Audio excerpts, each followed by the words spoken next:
through choice, and equality through everyday actions.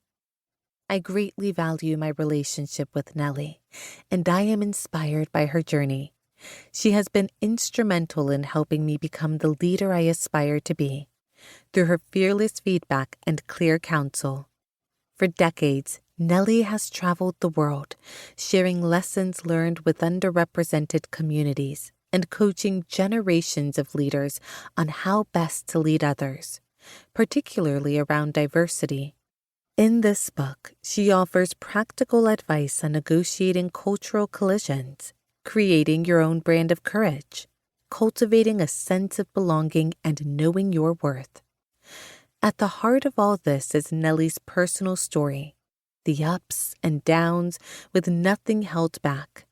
This is a book about human potential and possibility, grounded in real emotion and her boundless empathy. It is not always easy listening, because it is not intended to be. Diversity and inclusion are challenging issues.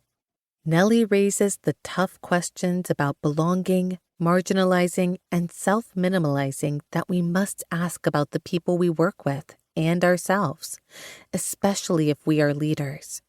What does it feel like to be uncomfortable in your own skin, to feel marginalized and alone, to have your abilities questioned by others, and to question them yourself? Through her honesty, her openness, and her practical guidance, Nellie is igniting the change she wants to see in the world.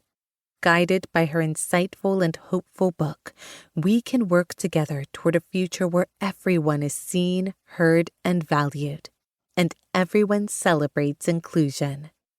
Julie Sweet, Chair and Chief Executive Officer, Accenture. Introduction. The Power of One Question. Several years ago, my colleague Carolina and I were debating a career opportunity that would have evolved the work that I'd been doing to have a more global reach. It was an expanded role that would have undoubtedly propelled my career to new leadership heights, and the type of professional advancement that I had visualized for quite some time. Yet, instead of being fully excited, I sat there listing all of the reasons, or more accurately, all of the excuses, why it was not a sound strategic move for me at that time. I felt a heaviness that robbed me of my freedom to get excited and feel truly joyous about the opportunity. As I relentlessly added to the list of negatives, Carolina asked me in a very direct and deliberate manner, "Nellie, who in your past has made you believe that you are not good enough?" Her stare was piercing and somewhat intimidating. Although I knew in my heart that her question came from a genuinely good place, she was a team member who reported to me, and we'd known each other for quite some time at that point. My mind immediately went to, what did she just have the audacity to ask me? Seriously, why would she ask me that? I paused for a moment, hoping that my body language adequately concealed my defensiveness. With conviction and a serious attitude, I replied, "Absolutely no one." I was not willing to be exposed, and I wanted my reply to end the conversation. I redirected the conversation towards other topics we needed to address, but as decisive as my answer was, I couldn't deny the unpleasant sting that resonated inside of me. It was obvious that she had touched a nerve.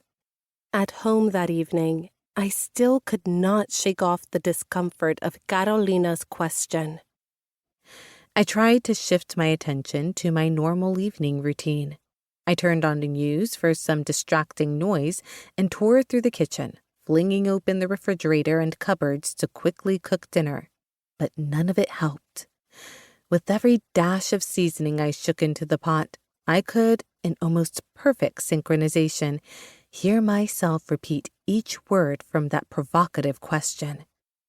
Who made you believe you're not good enough? I knew it was time to stir one of the pots on the stove, but I was too distracted to do so. One by one, faster and faster,